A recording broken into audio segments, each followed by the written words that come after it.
তো Nelson Mandela আফ্রিকায় রংধনু জাতি তৈরি করতে গিয়ে এই লূত আলাইহিসসালাতু ওয়াসসালামের কওমের অশ্লীলতাকে প্রমোট দিয়েছিল। আজকের এই ধরনের রাজনৈতিক দলগুলো আবার পদ তৈরি করেছে, লিঙ্গ সমতা, লিঙ্গ ন্যায্যতা নামে একটা পদ তৈরি করেছে। নাউজুবিল্লাহ মিন যালিক। এর প্রত্যেকটার পিছনের উদ্দেশ্য হচ্ছে ইবলিসের যে স্কিম আছে, শয়তানের যে পদক্ষেপ আছে সেটা বাস্তবায়ন করা। তবে হ্যাঁ, তাদের জন্য অনেক বড় ধাক্কা, এই সমস্ত শয়তানের অনুসারীদের জন্য অনেক বড় ধাক্কা যে তাদের আব্বার দেশে তাদের বিরোধী লোক চলে এসেছে। তার মানে তাদের সবগুলোর আব্বা হচ্ছে আমেরিকা, আর আমেরিকার নতুন প্রেসিডেন্ট ডোনাল্ড ট্রাম্পের প্রথম আদেশ যে পৃথিবীতে তৃতীয় লিঙ্গ বলে কিছু নাই, লিঙ্গ দুটেই, নারী আর পুরুষ। আমেরিকার জন্য ডোনাল্ড ট্রাম্পের প্রথম আদেশ। এত ভয়ঙ্কর আদেশ হওয়ার কারণ, এটার প্রেক্ষাপটও আপনাদের জানা থাকা উচিত। এই সমস্ত যে রাজনৈতিক দলগুলো আছে এদেরকে উত্তর দেওয়ার জন্য জানা থাকা উচিত। সেটা হচ্ছে ইলন মাস্কের নিজের সন্তান তার বাপকে বলছে, ইলন মাস্কের নিজের সন্তান তার বাপকে বলছে, আমাকে যদি অপারেশন করে ছেলে থেকে মেয়েতে রূপান্তর না করা হয় আমি আত্মহত্যা করি। নাউজুবিল্লাহ। ইলন মাস্ক ছেলের জীবন বাঁচাতে অপারেশনের অনুমতি দেয় আর দুনিয়ার মানুষকে বলে যে আমার ছেলে মারা গেছে, এবং তখন থেকে সিদ্ধান্ত নেয় যে এই শয়তানের এজেন্ডা আমেরিকায় উৎখাত করে ছাড়বে সে। এই যে ক্ষোভ, তার যে কষ্ট, যে সন্তান বাপের সামনে যদি এই ধরনের কথা বলে বাপের কি রকমের কষ্ট হতে পারে, এটার নাম দিয়েছে Elon Musk virus, woke virus. ওই রাগে ওই ক্ষোভে টুইটার ক্রয় করে নেয়, আর ওই রাগে ওই ক্ষোভে রাজনীতিতে যোগ দেয় এবং ডোনাল্ড ট্রাম্পের সাথে যুক্ত হয়। এই জন্য ডোনাল্ড ট্রাম্প ক্ষমতায় এসে প্রথম অধ্যাদেশ জারি করেছে, কোনো তৃতীয় লিঙ্গ বলে কিছু নাই, হয় নারী আর পুরুষ, আর বাইরে আর কিছু নাই, কোনো ট্রান্সজেন্ডার নাই, কিচ্ছু নাই। এখান থেকে আমাদের শিক্ষা নেওয়ার আছে যে আমাদের দেশে যারা অতি সেকুলার হয়ে, অতি উদার হয়ে মুসলিম দেশে রাজনীতি করবে, অথচ রেইনবো ন্যাশনের নামে রাজনীতি করবে, লিঙ্গ সমতার নামে পদ তৈরি করে রাজনীতি করবে, এদের রাজনীতি করার অধিকার বাংলাদেশে নাই। আমি ওই দলকে নাম না নিয়ে উদাত্ত আহ্বান জানাবো যে বাংলাদেশের মানুষের মনোভাব, বাংলাদেশের মানুষের সামাজিক মূল্যবোধ বোঝার চেষ্টা করতে হবে। আল্লাহর চেয়ে শক্তিশালী কেউ নয়। আদ সামুদ জাতি ধ্বংস হয়ে গেছে, নূহ আলাইহিসসালাতু ওয়াসসালামের কওম, লূত আলাইহিসসালাতু ওয়াসসালামের কওম ধ্বংস হয়ে গেছে। অশ্লীলতা ছড়াতে চাইলে ধ্বংস হয়ে যেত। বক্তব্যের দ্বিতীয় অংশ, বক্তব্যের প্রথম অংশ শেষ, বক্তব্যের দ্বিতীয় অংশ, ইসলামী রাষ্ট্র। ইসলামী রাষ্ট্র প্রতিষ্ঠা করার বিষয়টা এখন বাংলাদেশে অন্যতম একটি আলোচিত ইস্যু। কেউ কেউ মনে করতেছে তারা ভোটের মাধ্যমে, রাজনীতি করে, গণতন্ত্রের মাধ্যমে ইসলামী রাষ্ট্র প্রতিষ্ঠা করবে। অথচ আমরা কোরআন এবং হাদিস পড়ে বুঝতেছি যে আপনি ততক্ষণ পর্যন্ত মুমিন হতে পারবেন না যতক্ষণ না আপনি তাগুতের কাফের না হন। আপনি ততক্ষণ মুমিন হতে পারবেন না যতক্ষণ না আপনি নিজেকে কাফের বলে ঘোষণা করবেন যে আমি তাগুতের কাফের। কে ঘোষণা করেছিল? ইব্রাহিম আলাইহিস সালাম ঘোষণা করেছিল, কাফার না বিকুম, তোমাদের কাফের, তোমাদের মূর্তির কাফের। ইব্রাহিম আলাইহিসসালাতু ওয়াসসালাম ঘোষণা করেছিলেন তোমাদের কাফের, তোমাদের মূর্তির কাফের, এবং তিনি তার জাতির শিরক থেকে নিজেকে মুক্ত ঘোষণা করেছিলেন। এই জন্য আল্লাহ কোরআনে বলেছেন আমাই ইয়াকফুর বিত্তাগুত, আগে তাগুতকে অস্বীকার করতে হবে, কাফের হতে হবে, ওয়ায়ুমিন বিল্লাহ, তারপরে আল্লাহর উপর ঈমান আনেন। আপনি যদি বলেন যে আমি রাষ্ট্রে ইসলাম প্রতিষ্ঠা করতে চাই, তো রাষ্ট্রে ইসলাম প্রতিষ্ঠার সবচেয়ে বড় শত্রু যেগুলো, এগুলোর কাফের হতে হবে। তো রাষ্ট্রে ইসলাম প্রতিষ্ঠার সবচেয়ে বড় শত্রু হচ্ছে গণতন্ত্র, রাষ্ট্রে ইসলাম প্রতিষ্ঠার সবচেয়ে বড় শত্রু হচ্ছে সমাজতন্ত্র, রাষ্ট্রে ইসলাম প্রতিষ্ঠার সবচেয়ে বড় শত্রু হচ্ছে সেকুলারিজম, ধর্মনিরপেক্ষ মতবাদ। মানুষ বলে গত 16 বছর অমুক এটা করেছে, গত 16 বছর অমুক এটা করেছে। এইটা কেন কেউ বলে না গত 16 বছর কি দেশ ইসলামী আইন অনুযায়ী চলতো? কথা বলেন, ইসলামী আইন অনুযায়ী চলতো? গত 16 বছর দেশ চলতো গণতান্ত্রিক নিয়ম অনুযায়ী, তাই নয় কি? গত 16 বছর দেশ চলতো ধর্মনিরপেক্ষ মতবাদ অনুযায়ী, তাহলে গত 16 বছরে আয়নাঘর কোনো ব্যক্তি তৈরি করেনি, গণতন্ত্র নিজে তৈরি করেছে। গত 16 বছর হাজারো লক্ষ মানুষকে গুম কোনো ব্যক্তি করেনি, ধর্মনিরপেক্ষ মতবাদ নিজে খুন এবং গুম করেছে। কিন্তু এইটা মুসলমানদের বুঝতে দেওয়া হয় না। মুসলমানদের সামনে একটা মূলা ঝুলিয়ে দেওয়া হয়, যখনই সিস্টেম কাজ করে না তখন ওই সিস্টেমের যে প্রধান থাকে ওর উপর রাগ উঠিয়ে দেওয়া হয়, তারপরে প্রধান যখন সরে যায় রাগ শেষ, সিস্টেম তো উঠেই আছে। আপনাকে বুঝতে হবে যে গুণ খুম আয়নাঘর সিস্টেম তৈরি করেছে, গণতান্ত্রিক সিস্টেম তৈরি করেছে, সেকুলার সিস্টেম তৈরি করেছে। এই সিস্টেম যদি থাকে জুলুম থাকবে, এই সিস্টেম যদি থাকে অন্যায় অবিচার থাকবেই থাকবে। ব্যক্তির সাথে অন্যায় অবিচার সম্পৃক্ত নয়, সিস্টেমের সাথে অন্যায় অবিচার সম্পৃক্ত। আমরা শুধু নামে স্বাধীন হয়েছি, কিন্তু নিয়ম কানুন শিক্ষা ব্যবস্থা আইন আদালত সবকিছু ব্রিটিশদের রেখে যাওয়া, ওই সিস্টেমেই চলতেছে। ব্রিটিশ আর্মিতে যে আইন ছিল ওই আইন পাকিস্তান আর্মিতে, পাকিস্তান আর্মিতে ওই আইন ইন্ডিয়ান আর্মিতে, ইন্ডিয়ান আর্মির আইন পাকিস্তান আর্মিতে, পাকিস্তান আর্মির আইন বাংলাদেশ আর্মিতে, সব জায়গায় ব্রিটিশ আইন চলতেছে।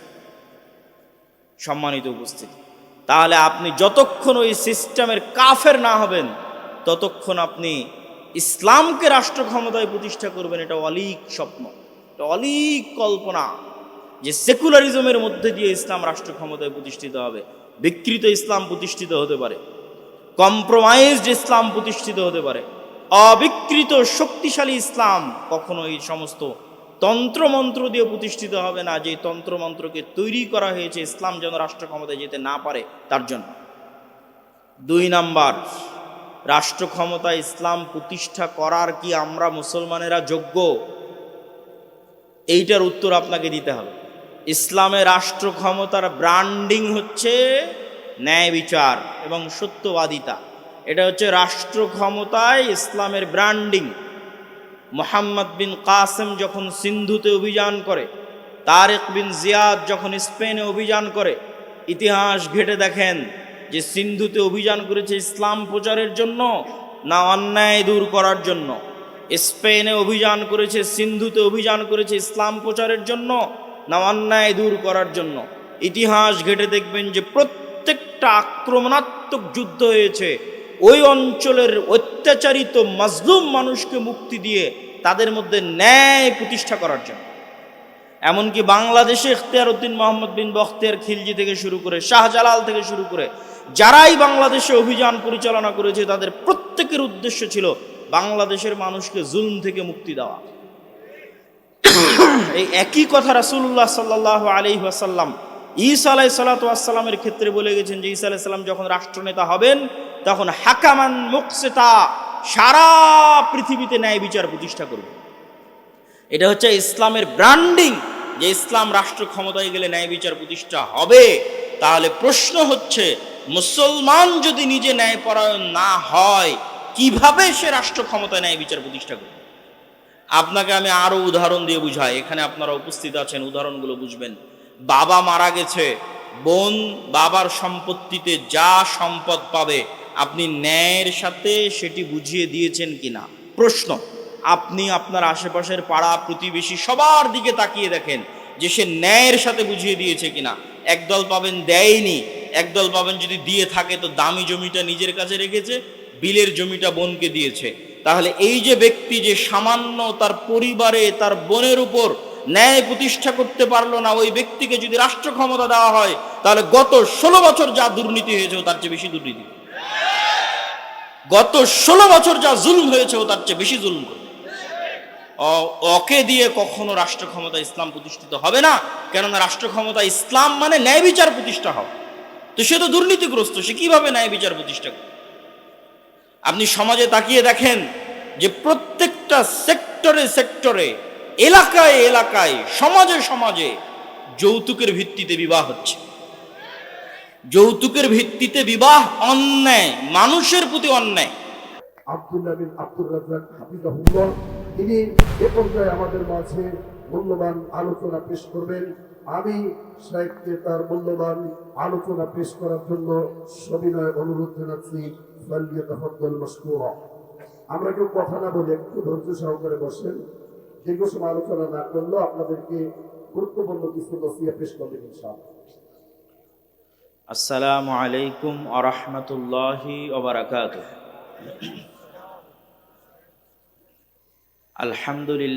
আলহামদুলিল্লাহ ওয়াহদা ওয়াসসালাতু ওয়াসসালামু আলা মান লা নাবিয়্যা বা'দা। প্রশংসা আল্লাহর, শান্তি অবতীর্ণ হোক তার রাসূলের উপর সাল্লাল্লাহু আলাইহি ওয়াসাল্লাম। সম্মানিত উপস্থিতি, রাত অনেক গভীর, সময় সংক্ষিপ্ত, তবে আপনাদের কাছে অনুরোধ থাকবে যে যেহেতু আমরা অনেক দূরে যাব, আব্দুর রহিম যাবে দিনাজপুর, আপনাদের ওস্তাদজি যাবে রাজশাহী এবং আমি ফিরব জামিয়া সালাফিয়া রূপগঞ্জ, তথা আপনাদের এখানে যতজন উপস্থিত আছেন সবার চেয়ে দূরে দূরে আমরা ফিরব। তো এই জন্য ধৈর্যচ্যুতি হওয়ার আগেই আমরা বক্তব্য শেষ করব। তবে যতক্ষণ আমরা বক্তব্য শেষ না করছি ততক্ষণ আপনাদের বসে থাকতে হবে, পারবেন না? একদম শেষ পর্যন্ত অনুরোধ থাকবে যে আপনারা বক্তব্যের পরিবেশ বজায় রাখবেন। এতক্ষণ ধৈর্য ধরেছেন, আরও কিছুক্ষণ ধৈর্য ধরতে পারবেন ইনশাআল্লাহুল আজিজ। আল্লাহ আপনাদের তৌফিক দান করুক, আল্লাহ আমিন। আমি আমার বক্তব্য দুটো অংশে ভাগ করব। প্রথম অংশ আল্লাহর আযাব এবং গজব, দ্বিতীয় অংশ ইসলামী রাষ্ট্র। আল্লাহর আযাব এবং গজবের কথা কেন বলছি? আমরা আমাদের চোখের সামনে দেখতে পাচ্ছি যে বর্তমান পৃথিবীর সবচেয়ে শক্তিশালী রাষ্ট্র আমেরিকা, যার কাছে ফায়ার সার্ভিস, আগুনকে কন্ট্রোল করার পৃথিবীর সকল উন্নত প্রযুক্তি আছে এবং এই সকল উন্নত প্রযুক্তির সর্বোচ্চ ব্যবহার, তথা এক জায়গায় আগুন লাগলে যত কর্মী নিয়োগ করা হয়, তো পুরো রাষ্ট্রে আগুন লাগলে যত কর্মী নিয়োগ করা হবে তার সকল কর্মী, সকল ব্যবস্থাপনা এক ছোট্ট আগুন নিভানোর জন্য ব্যয় করা হয়েছে। গত 10-15 দিন অতিক্রম হয়েছে, এখন পর্যন্ত আগুনকে নিয়ন্ত্রণ করা সম্ভব হয়নি, যার মাধ্যমে আল্লাহ সুবহানাহু ওয়া তাআলা প্রমাণ করে দিয়েছেন যে আল্লাহ সুবহানাহু ওয়া তাআলা এখনও তার আযাব এবং তার গজব পাঠাতে সক্ষম। এবং এই কথাই আল্লাহ সুবহানাহু ওয়া তাআলা কোরআন মাজিদে বলেছেন, আফা আমিনা আহলুল কুরা আন ইয়াতিয়াহুম বাসুনা বায়াতান ওয়া হুম নাইমুন। আজকের যুগে মানুষ কি নিরাপদ হয়ে গেল? ঢাকাবাসী, দুবাইবাসী, সিঙ্গাপুরবাসী, আমেরিকা, ইসরায়েলবাসী কি নিজেদেরকে নিরাপদ মনে করে নিল যে অত্যাধুনিক প্রযুক্তির যুগে, যখন জানা যায় কখন বৃষ্টি হবে, যখন জানা যায় কোথায় ঝড় তৈরি হচ্ছে, কত কিলোমিটার বেগে কোন দিক দিয়ে সেই ঝড়টা অতিক্রম করবে, যখন ফায়ার সার্ভিস থেকে শুরু করে সকল দুর্যোগ মোকাবেলা করার মানুষ নিজের কাছে সরঞ্জামাদি অত্যাধুনিক ব্যবস্থাপনা তৈরি করে নিয়েছে, তার দ্বারা কি মানুষ মনে করে নিয়েছে যে আল্লাহর আযাব আর গজব আর আসবে না? এমতো অবস্থায় যে মানুষ রাতে ঘুমন্ত, এমতো অবস্থায় যে মানুষ দুপুরের পর বিশ্রাম করছে, এমতো অবস্থায় যে মানুষ দিনের বেলা খেলাধুলায় মত্ত আছে, এরকম অবস্থায় আল্লাহর আযাব এবং গজব আসবে না, এটা কি মানুষ নিশ্চিত হয়ে গেছে? যদি মানুষ নিশ্চিত হয়ে গিয়ে থাকে তাহলে আল্লাহ সুবহানাহু ওয়া তাআলা এবার নিদর্শন দিচ্ছে যে অতীতে আল্লাহ আমাদের চেয়ে শক্তিশালী জাতিদেরকে ধ্বংস করে দিয়েছে। অতীতে আল্লাহ নিজে বলছেন। আল্লাহ সুবহানাহু ওয়া তাআলা পবিত্র কোরআন মাজিদে বলেন, ওয়া কুল্লান আখাযনা বিযামবিহি। অতীতের আমি যত শহর, নগর, বন্দর ধ্বংস করে দিয়েছি সবগুলো ধ্বংস করেছি পাপের কারণে। ফামিনহুম মান আখাযাতহুমুস সায়হা।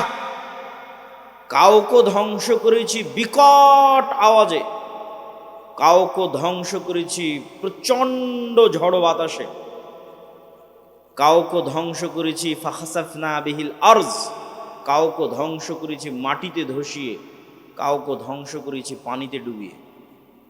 আল্লাহ সুবহানাহু ওয়া তাআলা আরো বলেন যে আমি অতীতে কত শত শহর ও বন্দর ধ্বংস করেছি, যারা অহংকারী হয়ে গেছিল, বাতিরাত মাঈশাতাহা, যাদের উন্নত লাইফস্টাইল, উন্নত জীবনযাপন, উন্নত সভ্যতা তাদেরকে অহংকারী করে তুলেছে। তো তাদের ওই উন্নত শহর, উন্নত প্রযুক্তি, উন্নত সভ্যতাকে এমনভাবে ধ্বংস করে দিয়েছি যে তাদের ওই বসবাস করার জায়গা আর পরবর্তীতে বসবাসের যোগ্যই থাকেনি। আজকের যদি দুবাইয়ের উদাহরণ নেন, তো আল্লাহ অতীতের এরকম বহু দুবাই ধ্বংস করে দিয়েছে। আজকের যদি লস অ্যাঞ্জেলসের উদাহরণ নেন, তো এরকম বহু লস অ্যাঞ্জেলস আল্লাহ অতীতে ধ্বংস করে দিয়েছে, যেখানে উন্নত লাইফস্টাইল ছিল, যেখানেও একটা ফ্ল্যাট এবং একটা প্লট ক্রয় করার জন্য মানুষ কোটি কোটি টাকা ব্যয় করত। কিন্তু আল্লাহ বলছে আমি কেমনভাবে ধ্বংস করেছি যে আর পরবর্তীতে বসবাসেরই যোগ্য থাকেনি, এইভাবে ধ্বংস করে দিয়েছে। সম্মানিত উপস্থিতি, আল্লাহ সুবহানাহু ওয়া তাআলা কোরআন মাজিদে অতীতে কয়েকটা কওমের ধ্বংসের বিবরণ দিয়েছে। আমি সংক্ষিপ্তভাবে আপনাদের সামনে তুলে ধরব। নূহ আলাইহিস সালাতু ওয়াস সালামের কওমের ধ্বংসের বিবরণ দিয়েছেন, লূত আলাইহিস সালাতু ওয়াস সালামের কওমের ধ্বংসের বিবরণ দিয়েছেন, আদ জাতির ধ্বংসের বিবরণ দিয়েছেন, সামুদ জাতির ধ্বংসের বিবরণ দিয়েছেন, ফেরাউনের ধ্বংসের বিবরণ দিয়েছেন, কারুনের ধ্বংসের বিবরণ দিয়েছেন।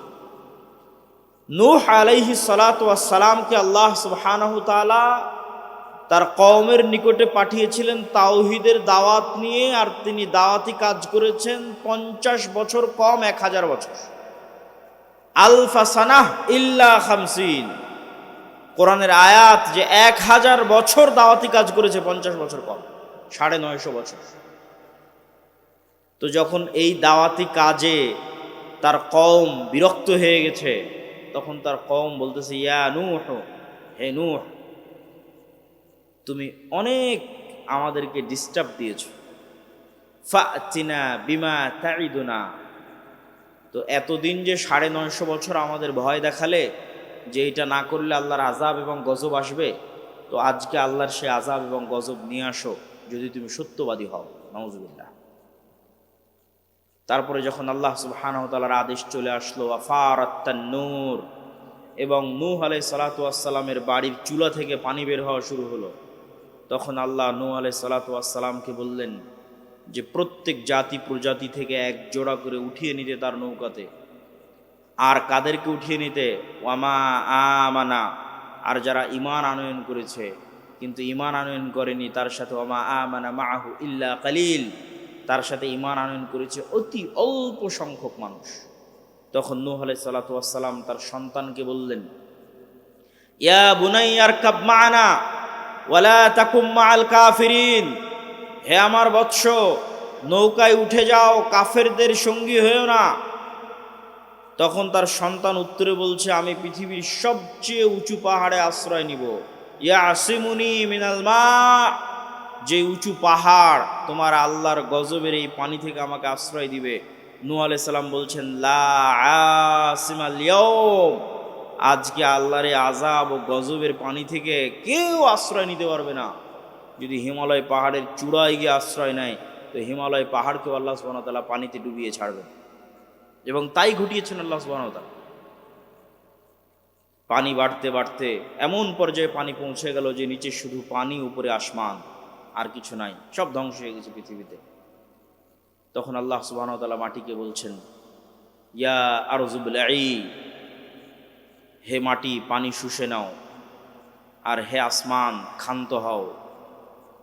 এবং ধীরে ধীরে পানি কমে গেল এবং নূহ আলাইহিস সালাতু ওয়াস সালামের নৌকা জুদি নামক পাহাড়ে অবতরণ করল। তো নূহ আলাইহিস সালাতু ওয়াস সালামের কওমের ধ্বংসের বিবরণ তাওরাতে আছে, ইনজিলে আছে, কোরআনে আছে। তো নূহ আলাইহিস সালাতু ওয়াস সালামকে যে ভয়াবহ বন্যা দিয়ে আল্লাহ ধ্বংস করেছেন, আজকের লস অ্যাঞ্জেলসের আগুন তার তুলনায় কিছুই কিছুই কিছুই কিছুই না। তারপরে যদি আসে লূত আলাইহিস সালাতু ওয়াস সালামের কথা, লূত আলাইহিস সালাতু ওয়াস সালামের কওম পৃথিবীতে এমন নিকৃষ্ট গুনাহ করেছিল যা অতীতে পৃথিবীতে আর কেউ কোনোদিন করে। আর ওই ভয়ঙ্কর ভয়াবহ গুনাহ থেকে বাঁচানোর জন্য লূত আলাইহিস সালাতু ওয়াস সালাম তার কওমের মাঝে দাওয়াতি কাজ করতেন। তার কওমের উত্তর কি ছিল? তার কওমের উত্তর এটা ছিল যে তুমি যখন এতই পবিত্র, তা আমাদের সাথে থাকার দরকার নেই, আমরা সব অপবিত্র, তুমি পবিত্র, তুমি আমাদের এলাকা ছেড়ে চলে যাও। এবং যখন তারা লূত আলাইহিস সালাতু ওয়াস সালামকে এইভাবে তাকে উত্তর দিল, তখন আল্লাহ ফেরেশতা পাঠালেন। ফেরেশতা ইব্রাহিম আলাইহিস সালাম হয়ে লূত আলাইহিস সালাতু ওয়াস সালামের নিকটে গেল, সুন্দর সুদর্শন কিশোর এবং যুবকের আকৃতিতে। তখন ওই অঞ্চলের যারা মানুষ, নিকৃষ্ট পশুতুল্য মানুষ, তারা তখন তাদের লোলুপ দৃষ্টি এই ফেরেশতাদের দিকে দিল। লূত আলাইহিস সালাম তখনও জানতেন না তারা ফেরেশতা। তখন লূত আলাইহিস সালাতু ওয়াস সালাম ভয় পেয়ে গেলেন। আলাইসা মিনকুম রাজুলুর রাশিদ, তোমাদের মধ্যে কি একজনও পবিত্র মানুষ নাই? এবং তিনি আফসোস করে বললেন যে আমি আশ্রয় গ্রহণ করছি ইলা রুকনিন শাদীদ, তথা আল্লাহর নিকটে আশ্রয় প্রার্থনা করতেছেন। আল্লাহর আশ্রয় ছাড়া আমার বাঁচার জায়গা নাই। আজকে তোমরা আমার মেহমানদের সামনে আমার মেহমানকে তোমরা আজকে অপমান করবা। তখন এবার মেহমানেরা উত্তর দিয়ে বলছে ইন্না রাসূল রাব্বিক। লূত আলাইহিস সালাতু ওয়াস সালাম ভয় পাওয়ার কিছু নাই, আমরা আল্লাহর পক্ষ থেকে পাঠানো ফেরেশতা। আপনি এক্ষুনি এই মুহূর্তে এই শহর ত্যাগ করেন। ওয়ালা ইয়ালতাফিত, পিছনে ফিরে তাকাবেন না। তাদের লাস্ট টার্গেট হচ্ছে মাউইদুহুমুস সুবহ, সকাল, সকালে ধ্বংস হয়ে যাবে। আলাইসা সুবহু করিব, সকাল কি অতি নিকটে নয়? সকাল হওয়ার আগে শহর ত্যাগ করেন, পিছনে ফিরে তাকাবেন না, স্ত্রীকে সাথে নেবেন না, সেও তাদের অন্তর্ভুক্ত হবে, আযাবের অন্তর্ভুক্ত হবে। এবার আল্লাহ বলছে জাআলনা আলিয়াহা সাফিলাহা, ওই শহরকে আমি কি করলাম জানো? ওই শহরকে এইভাবে উল্টিয়ে দিলাম, তার উপর অংশ করে দিলাম নিচে, নিচের অংশ করে দিলাম উপরে। ওয়া আরসালনা আলাইহিম হিজারাতাম মিন সিজ্জিল, আর তাদের উপর পাঠাতে থাকলাম আসমান থেকে আগুনের পাথর বৃষ্টি। আগুনের পাথর বৃষ্টি আসমান থেকে পাঠাতে থাকলাম, শহরকে উল্টিয়ে দিলাম। তো এই যে ভয়ঙ্কর ভয়াবহ গজব আল্লাহ নাজিল করলেন, তার তুলনায় এই লস এঞ্জেলসের আগুন কিছুই নয়। এবার ৩, আদ জাতি। আর আমি আদ জাতির নিকটে পাঠিয়েছি আখাহুম হুদ, তাদের ভাই হুদকে। আমি আদ জাতির নিকটে পাঠিয়েছি হুদ আলাইহিস সালাতু ওয়াস সালামকে।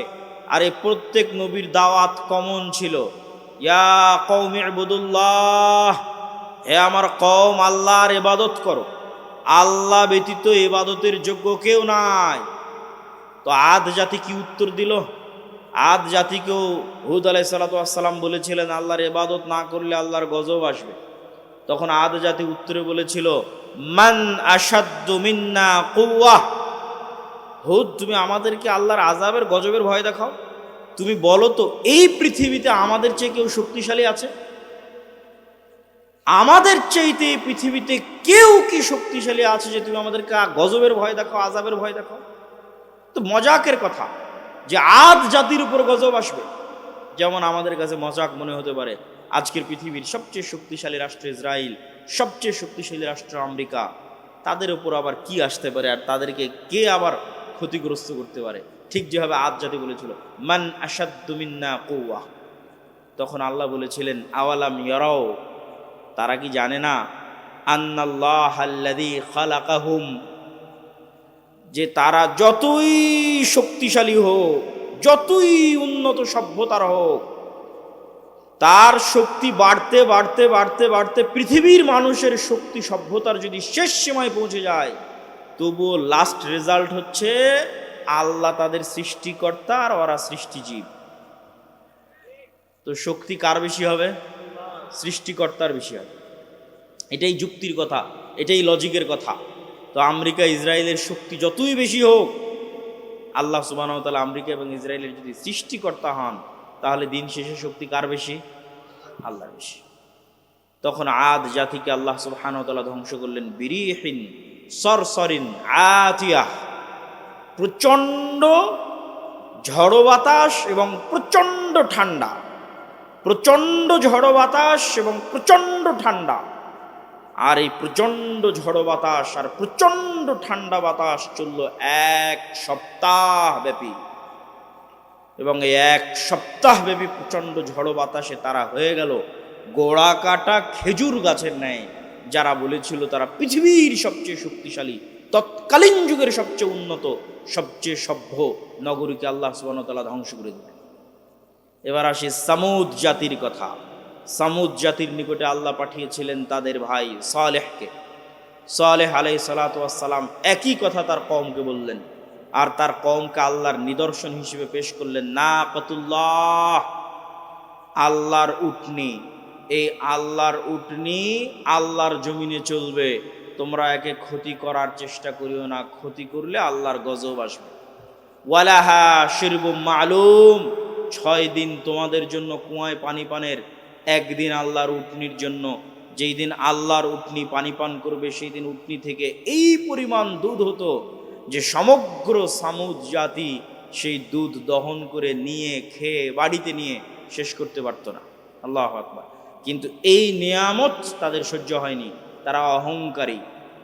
অহংকারী হয়ে সালেহ আলাইহিস সালাতু ওয়াস সালামকে বলছে ফাআকারুহা, কেটে নিয়ে, উটনির পা কেটে নিয়ে সালেহ আলাইহিস সালাতু ওয়াস সালামকে বলছে ফাতিনা বিমা তাইদুনা, আযাবের ভয় দেখাতে এই যে তোমার আল্লাহর উটনির পা কেটে নিয়েছে, এবার আযাব নিয়ে আসো। কোথায় আযাব? আযাব নিয়ে আসো। ফাখাযাতহুমুস সাইহা, কোথাও এসেছে ফাখাযাতহুমুর রাজফা, বিকট আওয়াজ, এমন বিকট আওয়াজ যে বিকট আওয়াজে তারা হয়ে গেল ওয়াহুম জাসিমিন। মুফাসসিরিনে কিরাম লিখছেন জাসিমিনের অর্থ যে যে যেখানে যে অবস্থায় ছিল সে অবস্থায় থেকে গেল। কেউ চা পান করছিল তো চা হাতে নিয়ে ওভাবেই থেকে গেল, বিকট আওয়াজের সাথে সাথে ওভাবেই। মৃত্যুও হয়ে গেছে, ওভাবে থেকেও গেছে। কেউ দৌড়াচ্ছিল, ও দৌড়ানো অবস্থায় থেকে গেছে। কেউ খাবার খাচ্ছিল, খাবার খাওয়া অবস্থায় থেকে গেছে। কেউ গোসল করছিল, গোসল অবস্থায় থেকে গেছে। ওয়াহুম জাসিমিন, এক বিকট আওয়াজে পৃথিবীর তৎকালীন পৃথিবীর সবচেয়ে শক্তিশালী সম্প্রদায় এক বিকট আওয়াজে ইনস্ট্যান্ট যে যেখানে যে অবস্থায় ছিল সেভাবে থেকে গেছে, দুনিয়া থেকে বিদায় নিয়ে নিয়েছে। এই ছিল সামুদ জাতির ঘটনা। সম্মানিত উপস্থিতি, নূহ আলাইহিস সালাতু ওয়াস সালাম, লূত আলাইহিস সালাতু ওয়াস সালাম, আদ জাতি, সামুদ জাতি, এই 4টে বড় বড় জাতিকে আল্লাহ সুবহানাহু ওয়া তাআলা 4টে ভিন্ন ভিন্ন ধরনের আযাব দিয়ে ধ্বংস করে দিয়েছেন। আর আল্লাহ আরও বলেছেন আফা আমিনা আহলুল কোরা, আজকের যুগের মানুষেরা কি নিজেকে নিরাপদ মনে করে নিয়েছে যে আল্লাহর আযাব ও গজব আসবে না? যদি নিরাপদ মনে করে নিয়ে থাকে তাহলে তারা যেন তাদের ভুলকে সংশোধন করে নেয়। আল্লাহর আযাব এবং গজব যে কোনো মুহূর্তে আসতে পারে, যে কোনো সময় আসতে পারে। আর লস এঞ্জেলস ক্যালিফোর্নিয়ায় যে আগুন জ্বলতেছে, এরকম আগুনে যদি সারা পৃথিবীও জ্বলে যায় তবুও হক হবে। এই জন্য হক হবে যে সারা পৃথিবীর মানুষের চোখের সামনে, সারা পৃথিবীর সকল রাষ্ট্রনেতার সামনে, BBC, CNN, Al Jazeera, TV channel, Facebook, YouTube সব লাইভের সামনে 60,000 নিরস্ত্র নিরীহ মানুষকে গাজায় হত্যা করা হয়েছে। সারা পৃথিবীর সব রাষ্ট্রপ্রধান দেখেছে, সারা পৃথিবীর সব মানুষ দেখেছে। সবার পক্ষে সম্ভব ছিল এই মহা হত্যাযজ্ঞ আটকানোর, কিন্তু তারা এই মহা হত্যাযজ্ঞ আটকাতে যায়নি, আটকানোর চেষ্টা করেনি। তাদেরকে এর জবাব দিতে হবে।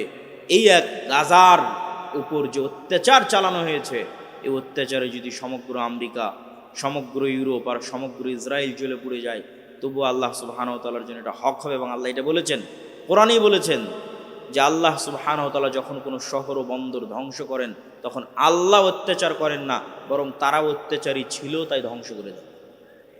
সম্মানিত উপস্থিতি, এটি থেকে আমাদের শিক্ষা নিতে হবে, মুসলমানদের শিক্ষা নিতে হবে যে আমরা যে কোনো মুহূর্তে আল্লাহর আযাব এবং গজবের শিকার হতে পারি। যে অশ্লীলতা, যেই বেহায়াপনায় লূত আলাইহিস সালাতু ওয়াস সালামের কওম ধ্বংস হয়েছিল, ওই বেহায়াপনা, ওই অশ্লীলতাও বাংলাদেশে ঢুকানোর চেষ্টা করতেছে শয়তানের দোসরেরা। এমনও রাজনৈতিক দল বাংলাদেশে আছে যারা তাদের দফার মধ্যে যুক্ত করে দিয়েছে যে তারা রেইনবো নেশন তৈরি করবে, রংধনু জাতি তৈরি করবে।